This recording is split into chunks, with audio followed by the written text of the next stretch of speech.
Welcome to Corvette Today, the podcast that talks about everything Corvette, with your host Steve Garrett, MC and DJ at one of the largest Corvette weekends in the country, Corvette Fun Fest, president of the Corvette Club of Kansas City, Missouri, and radio disc jockey at the #1 radio station in Kansas City for over 40 years. Here's Steve Garrett. Thanks for listening and watching Corvette Today, the show that talks about everything Corvette, and the only current podcast dedicated to Corvette. I'm your host, Steve Garrett. I appreciate you tuning in. Corvette Today is brought to you by Wheelcraft. Want to dress up your Corvette with bright chrome or black chrome wheels? Visit wheelcraft.com and learn about their advanced PVD chrome finishing. They can refinish your wheels or offer a wheel exchange for most models, and it comes with a 5-year warranty. Visit wheelcraft.com today or call 833-840-5334. You can listen to Corvette Today on all podcast platforms. You can also listen on your smart device. Just say, "Hey Google" or "Alexa, play the podcast called Corvette Today," and you're connected. Be sure and visit the updated Corvette Today website. It's CorvetteToday.com. You can also access everything there, including the Corvette Today merchandise store. You can also join the Corvette Today Facebook group there and sign up for Corvette Today emails, notifications, and updates at corvettetoday.ck.page. And if you like YouTube, you can subscribe to the Corvette Today YouTube channel. See all Corvette Today episodes on YouTube. And be sure and patronize our flagship sponsors of Corvette Today, Aerolarri Wheels, a true forged wheel with over 20 different unique styles to choose from for your C8 and wide-body versions of the C7, C6, and C5 Corvettes. It's an amazing value, starting at only $23.88 for a set of 4 fully forged wheels. And use the promo code CT111 and get $100 off your purchase. Visit aerolarri.com, that's AEROLARRI.com, and use the promo code CT111 for your $100 discount. Also, Petrol Vibes. Petrol Vibes brings you laser-cut automotive wall art, giving a unique look to any car enthusiast's man cave.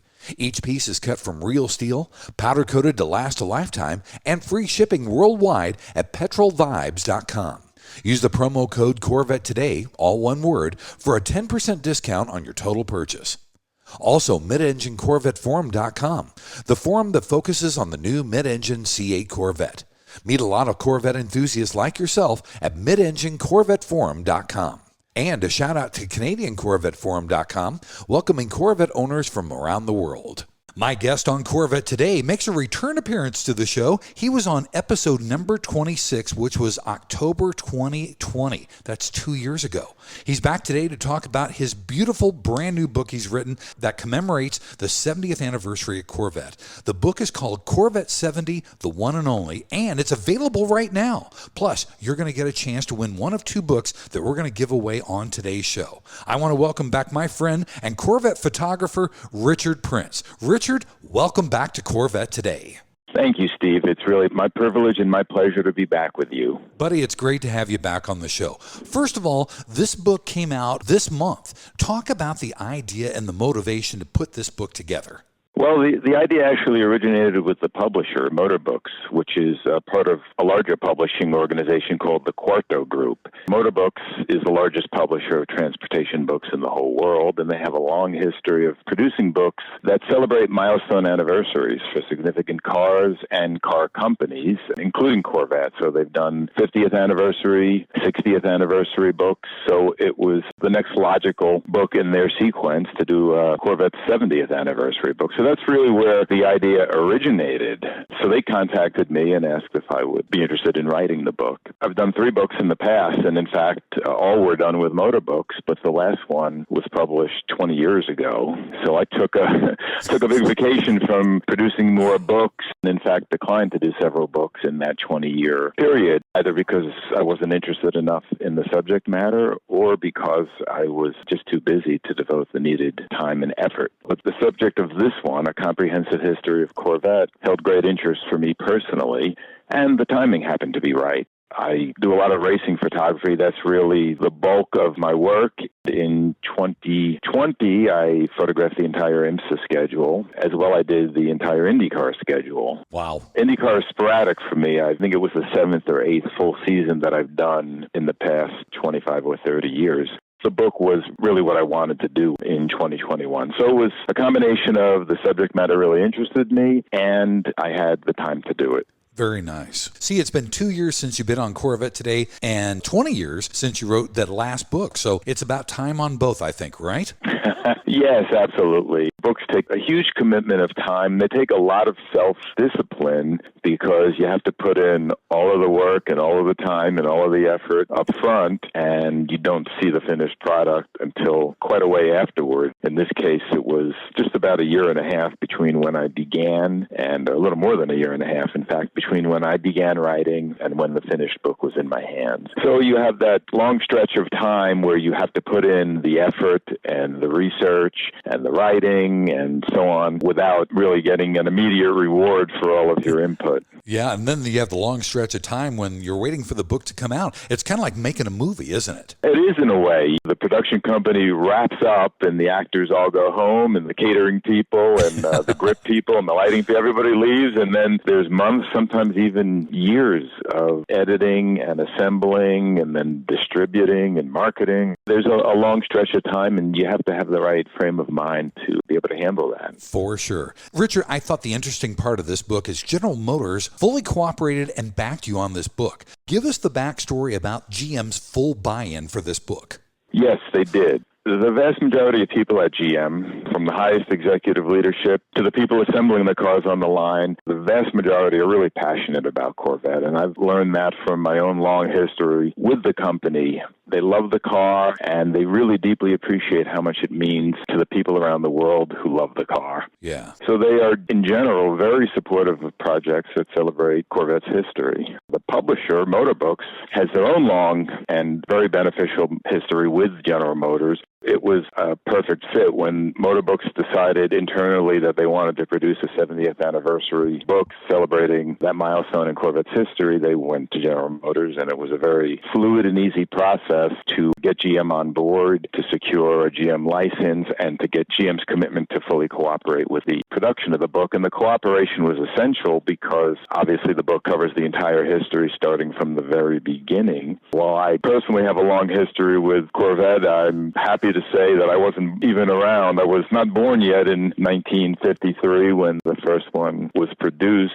So in my library, I don't have the materials for the really early history of the car. So General Motors' participation and full cooperation was really essential for the success of the book. That's wonderful. And you've been involved with Corvette since the early 70s. Talk about that and your restoration shop. Yeah, it's been a long journey. That's what happens when time marches on. Yep. My love for Corvette began when I was a child. It was initially based purely on the car's design. The first car that I remember seeing was a C2, a 1967 Corvette. I was struck. I was immediately head over heels in love. I thought it was the most beautiful car I'd ever seen. Even as a child, I had an appreciation for cars. I grew up in a neighborhood and in a community where car was king. It was suburban New York, and everybody had cars. And even within my own family, my father, my grandfather, and other relatives were car guys.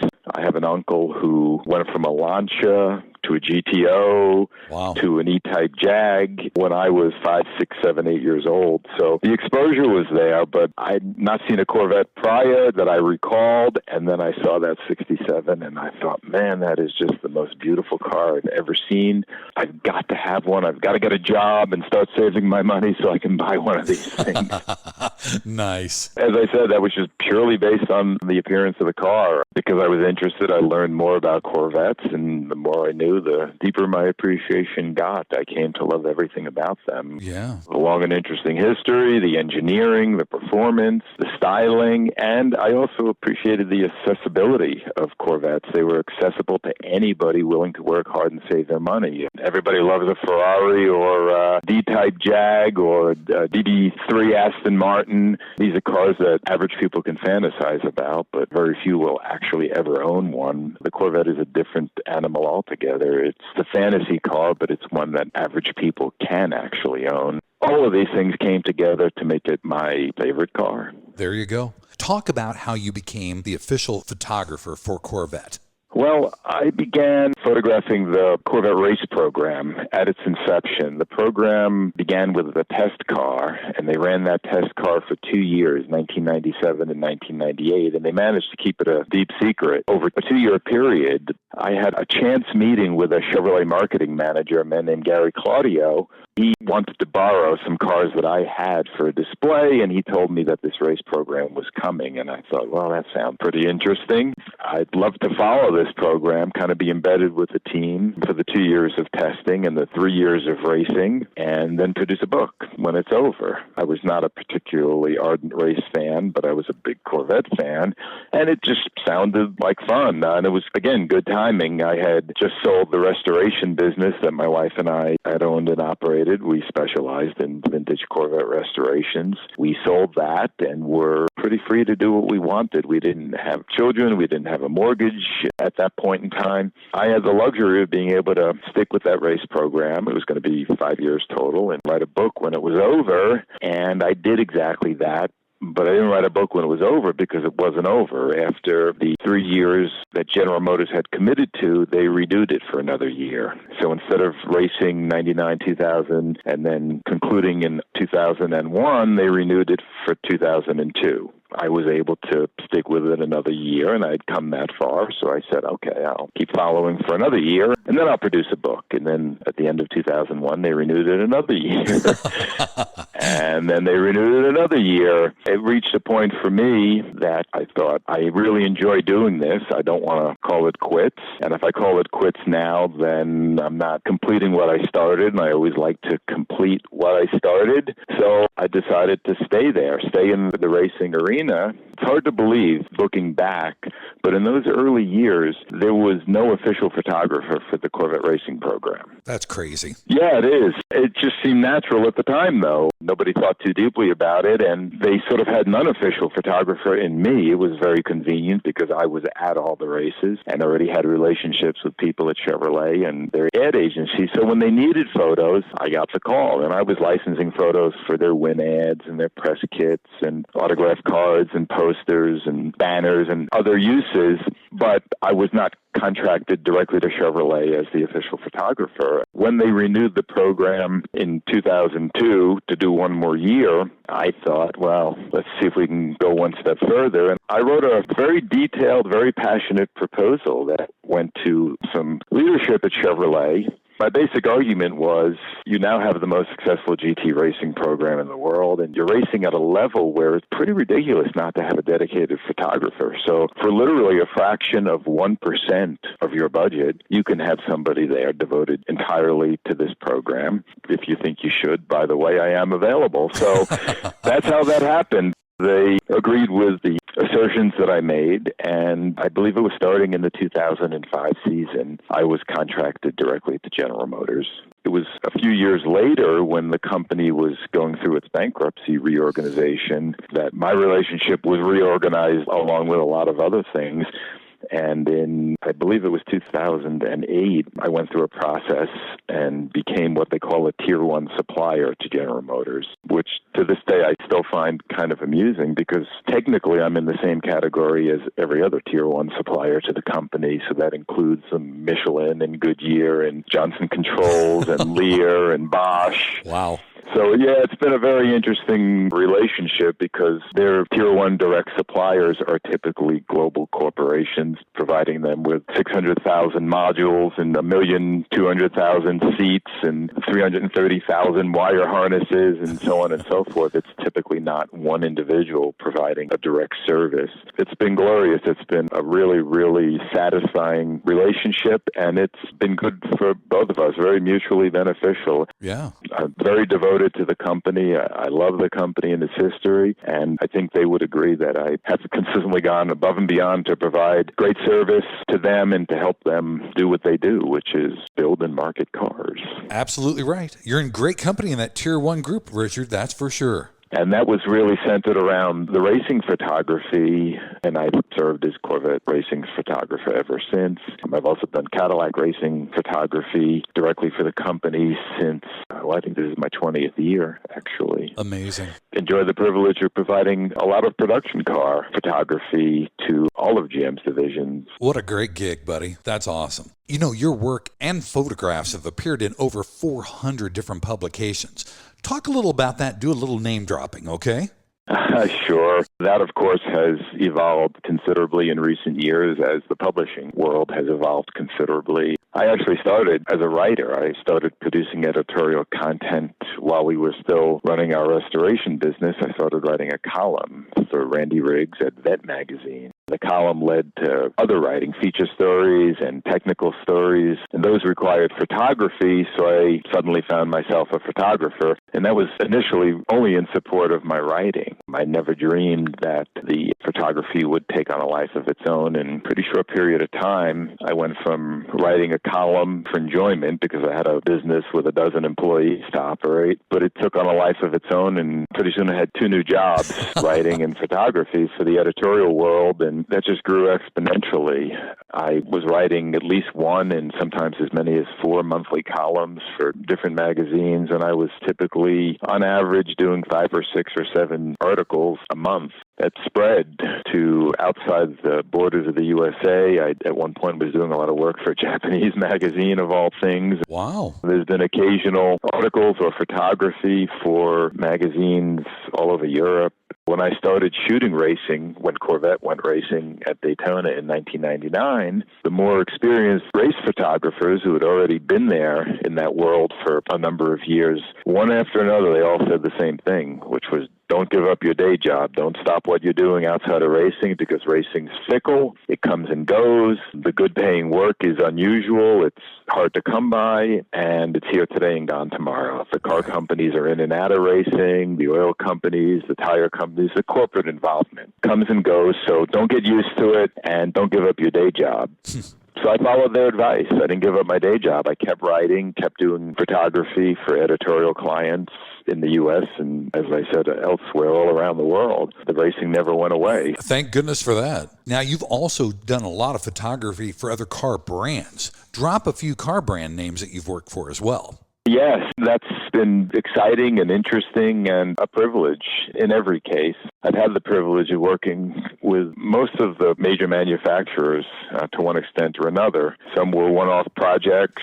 Some were or still are occasional photo shoots. Others were longer and more sustained. I had a stretch of 5 or 6 years with Ferrari where I did a huge volume of work for them. All the Ferrari Challenge races. They did these extensive rallies, parties, events. I've done a lot for Chrysler over the years, much of their Viper production photography, all the Viper racing photography, and Challengers and so on. I did entire race seasons for Aston Martin, for Peugeot, Jaguar for several years. Occasional projects here and there for Mercedes, Audi, Mazda, Bentley, Genesis.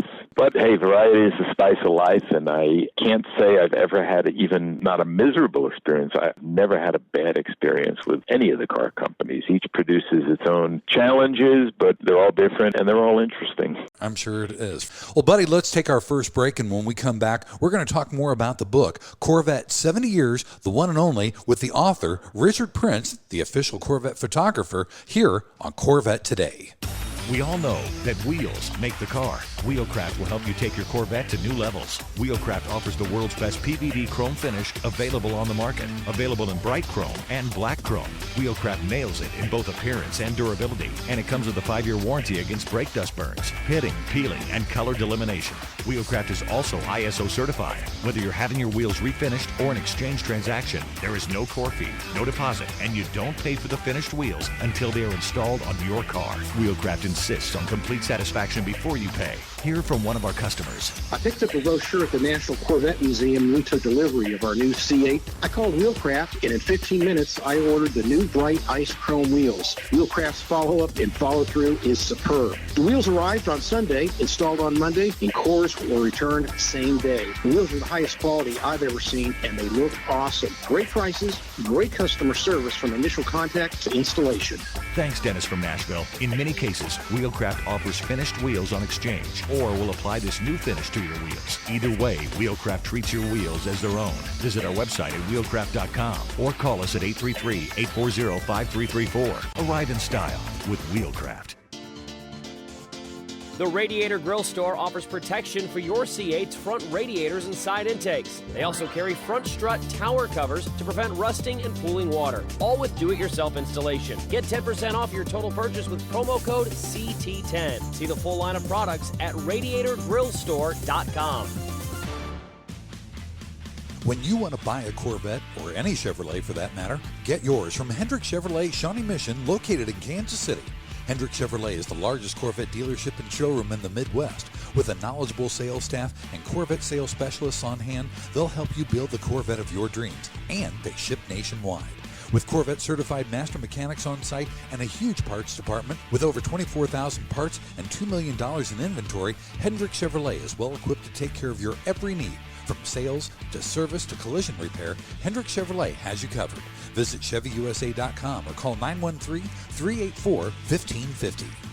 VetteFinders.com is the Internet's original Corvette classified ads website, with classified ads starting at just $25, and every ad runs until your Corvette is sold. If you're in the market for a Corvette, VetteFinders.com has over 500 Corvettes for sale from all around the USA and Canada, and covering all 8 generations. Visit VetteFinders.com, the Internet's destination for buying and selling Corvettes. That's VETTE Finders.com. Check out the first Corvette-only auction website at 427stingray.com/Corvette today. You can sign up to bid and comment on more than 40 Corvettes every week. That's 427stingray.com/Corvette today. Join the community. You're enjoying the only current podcast on Corvettes, Corvette Today. Hey, thanks again for listening and watching Corvette Today, the show that talks about everything Corvette. Brought to you by Wheelcraft. Want to dress up your Corvette with bright chrome or black chrome wheels? Visit wheelcraft.com and learn about their advanced PVD chrome finishing. They can refinish your wheels or offer a wheel exchange for most models, and it comes with a 5-year warranty. Visit wheelcraft.com or call them at 833-840-5334.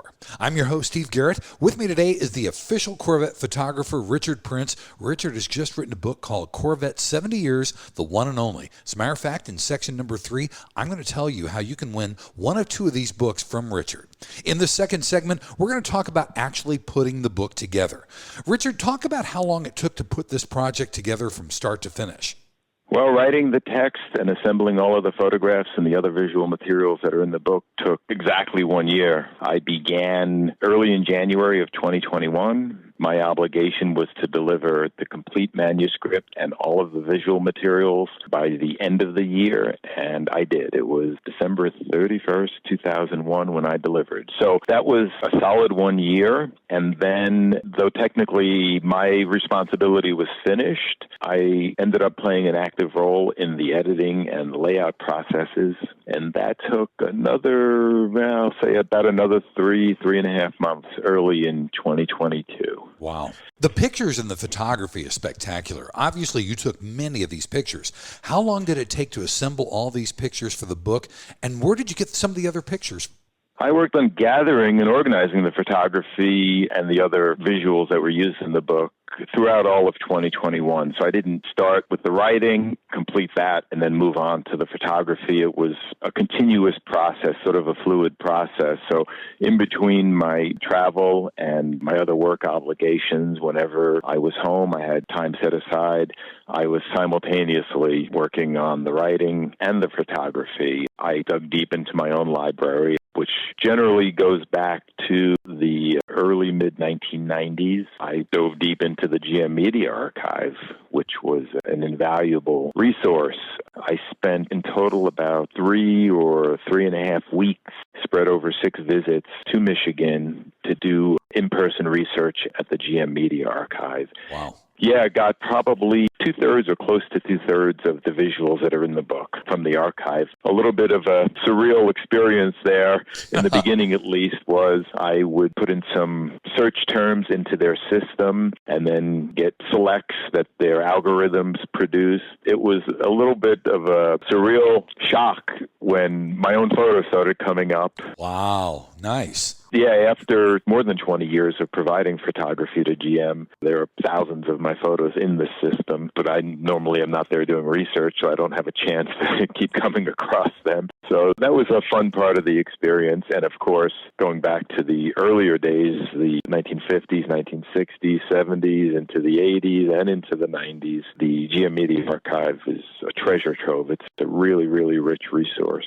Richard, what was the best part about putting this book together, and what was the most challenging part about doing this project?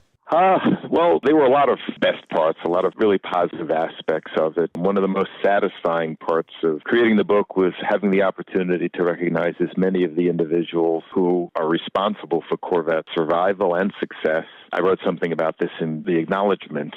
We're all familiar with the big names, the chief engineers, the chief designers, and the really high-level GM executives who give us Corvette, who support it and who nurture it and who have done so over the years. But they're really just the tip of the iceberg, and there are countless thousands of people who are involved with every aspect of the car and have been for its entire 70-year history, and most of them are completely unknown. And that bothers me, that so many people who played a really profound role in creating this car and nurturing it and bettering it every step of the way are anonymous. So I went out of my way to try to identify as many people as possible: designers, engineers, clay modelers, marketing people, the people who took the car racing. Of course, I could only scratch the surface because there's so many over a 70-year period, but being able to identify and to recognize a few dozen or a few score was very satisfying for me. The most challenging part, I would say, is probably fitting all that I wanted to say and all that could be said into the space of one book. 70 years is a long time, and it's a car with a super rich history. There's so many variants, and there were so many show cars and one-off styling exercises and engineering exercises. Of course, a long, rich racing history. There was a lot to say, and practically speaking, as with everything in life, you have a certain amount of time and a certain amount of space. So that was the most challenging part, trying to say it all. Absolutely right. Talk about your favorite generation of Corvette, and talk about what generation posed the biggest challenge when you were putting this book together. I sincerely do appreciate and love each generation. Each generation has a unique character, and each has contributed to the whole Corvette story. Like everybody else, I do have a favorite, and that is the C2. To me, it brings everything together. The styling is gorgeous. To me, it's timeless. It was gorgeous when the 63 was introduced, and here we are 60 years later. I think it's every bit as beautiful and timely and compelling now as it was all those years ago. Beyond the styling, the C2 really brought the Corvette into what was then the modern era. The C1, when the 53 was designed and engineered in 1952 into 53, the auto industry was back on its feet, but a lot of resources and time had been devoted to the war effort, and a lot of what came out of Detroit immediately following World War II and in the few years after the war relied on technology that had been developed prior to the war. So certain aspects of the Corvette chassis, its suspension, its steering, its engine, its powertrain can be traced back to the period before the war, to the 1930s. When the C2 was designed, there were, of course, limitations, cost considerations,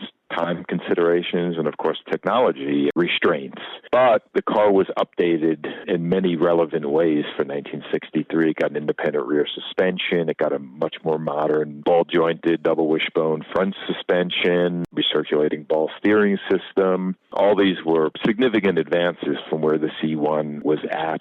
Got powertrain updates. The chassis itself was much better. There was some use of rudimentary computer design assistance that went into that.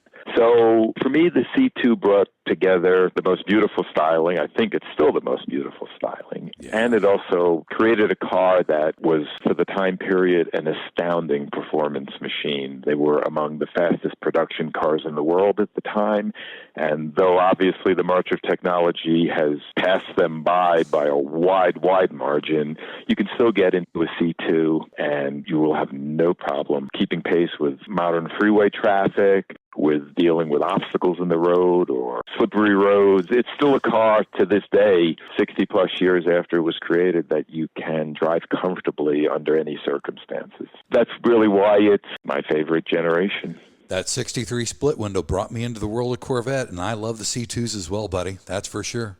You know, the read on this book is just outstanding. Talk about how you were able to assemble all the information for this book.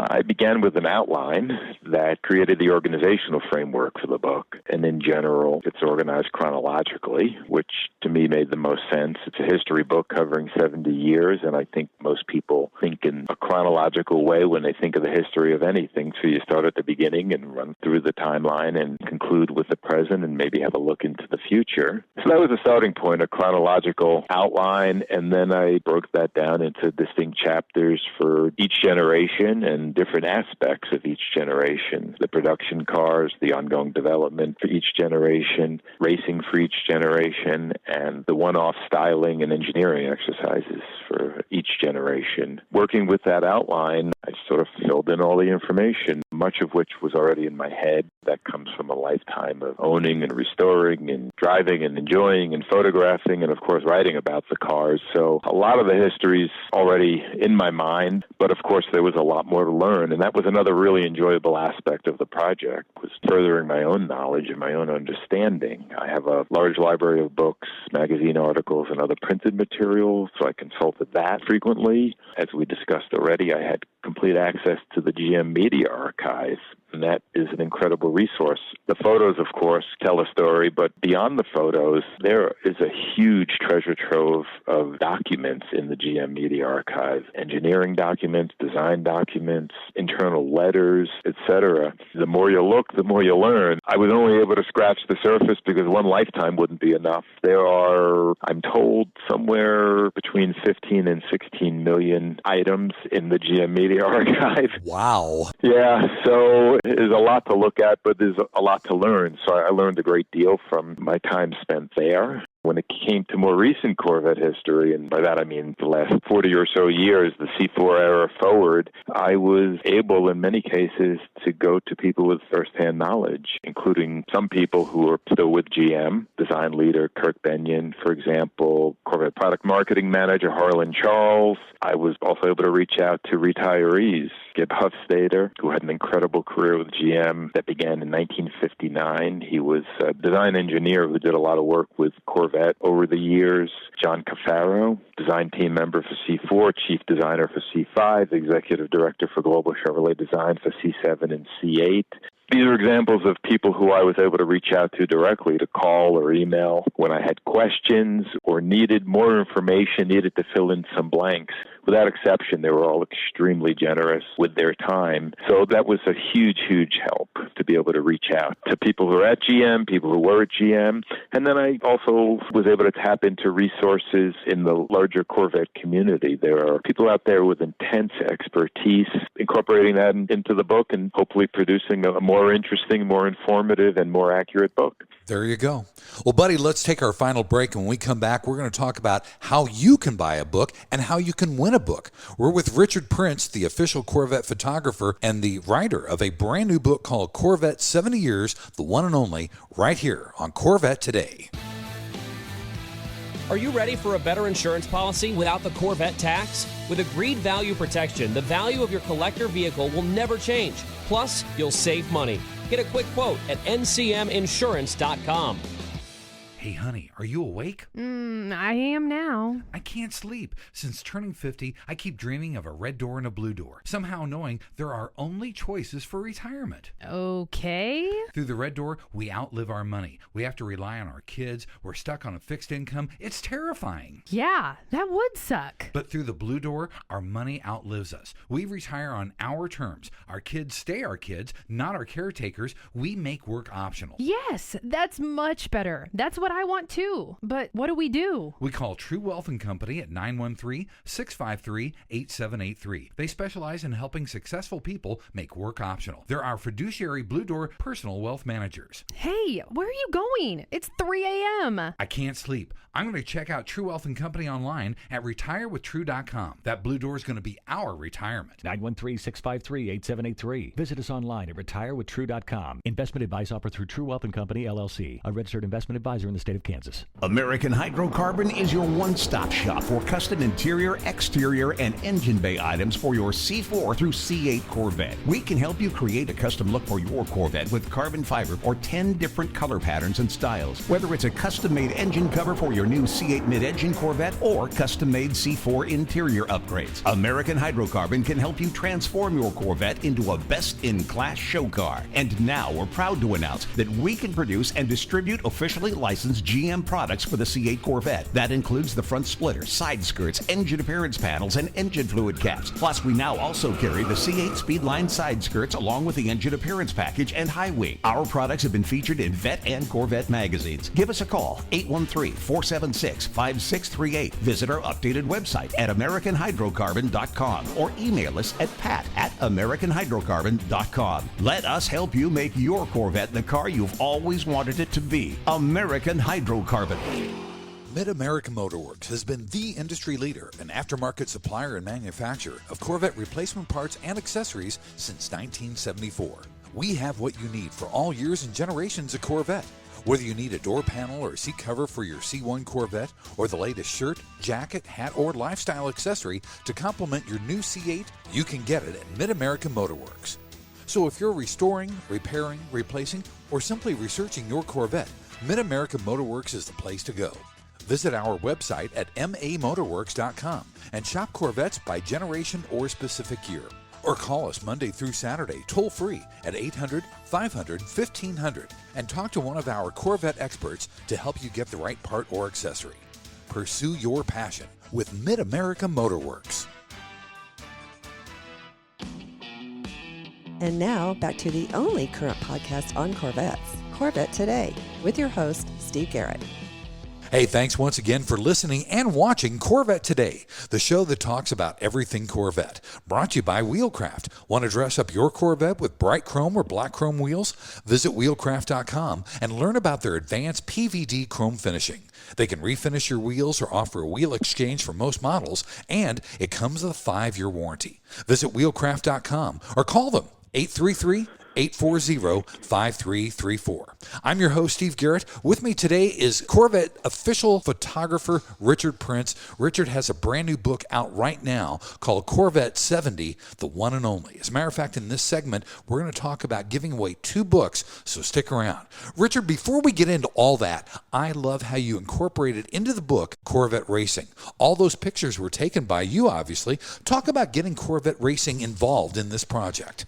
Well, in the 1950s, General Motors was simply the mightiest industrial concern on earth. And Chevrolet, its largest division, was the highest volume vehicle producer in existence. They made millions of cars per year. When Corvette was created, Chevrolet's marketing people really knew nothing about selling a low-volume specialty sports car. This really hampered the launch of Corvette and its early sales. And in fact, as a lot of people know, Corvette almost came to an unceremonious end before it even really had a chance to get going. A handful of passionate people within Chevrolet's ranks who loved the car and believed in its potential had some ideas about how to market the car and how to improve it. A big part of that was racing, getting the car into competition. They got going with that at the end of 1955, starting with some speed runs on the beach in Daytona. That led in 56 to a 4-car effort at Sebring in the same 12 hours of Sebring. The racing side of Corvette was off and running. Now, with the benefit of hindsight, we know that these early visionaries, that included Harley Earl, Bill Mitchell, and Zora Duntov, and John Fitch, and others, that they were entirely correct. Racing was essential if Corvette was to survive in the marketplace, and it was essential if it was to keep pace with evolving technology and to keep up with and stay ahead of other sports and high-performance cars that were available to people. Over time, racing has just grown more important, especially in the modern era with the full factory effort that began with the C5 in the late 1990s.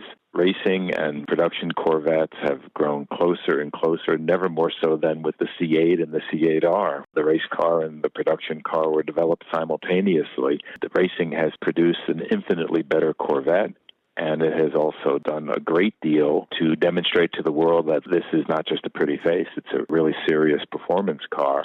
Yes, you can take it to work every day. It's entirely civilized. The air conditioning works great. The stereo works great. The chassis controls and the assists and all the safety features are state-of-the-art. But if you want to put that car on a racetrack, do track days or wheel-to-wheel competition, it's entirely capable of it. So racing is a huge part of Corvette's heritage, and it's integral to the car's success. It was only natural that I would include a chapter for each generation of racing. That's great, and I loved it because I learned more about the early days of Corvette racing because of the book, and I thought that was fantastic. All right, Richard, it's time to talk about where someone can get a book, how much does it cost, and we're going to give away a couple copies. How's that sound? That sounds great. The book is available. It's in hand. It's available anywhere books are sold. The publisher directly, that's Motor Books, Amazon, Barnes & Noble, retails for $60.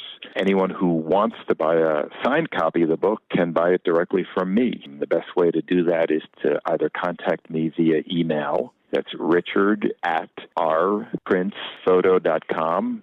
So it's richard@rprincephoto.com, or you can call me. My number is 631-427-0460, and I'll be happy to ship you out a signed copy if you want a personalized note for yourself, or if you want to buy one as a gift for somebody in your life who really loves Corvettes.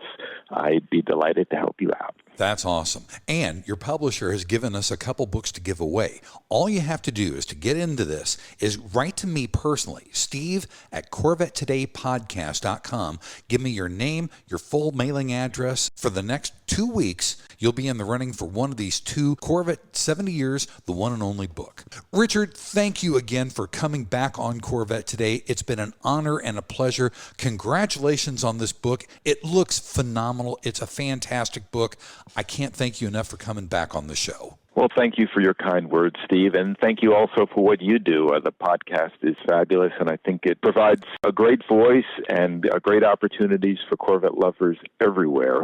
So I thank you for your service to the larger Corvette community. Thanks for listening to Corvette Today, and please be sure to tell your family, friends, and other Corvette enthusiasts about the Corvette Today podcast. And thanks to our sponsors, Wheelcraft. Want to dress up your Corvette with bright chrome or black chrome wheels? Visit wheelcraft.com to learn about their advanced PVD chrome finishing. They can refinish your wheels or offer a wheel exchange for most models, and it comes with a 5-year warranty. Visit wheelcraft.com today or call 833-840-5334. American Hydrocarbon at AmericanHydrocarbon.com. True Wealth & Company at RetireWithTrue.com. Also, Aerolarri Wheels. Get $100 off your purchase with the new promo code CT111 at Aerolarri.com. Mid-America Motorworks at MAMotorworks.com. And Hendrick Chevrolet in Kansas City at ChevyUSA.com.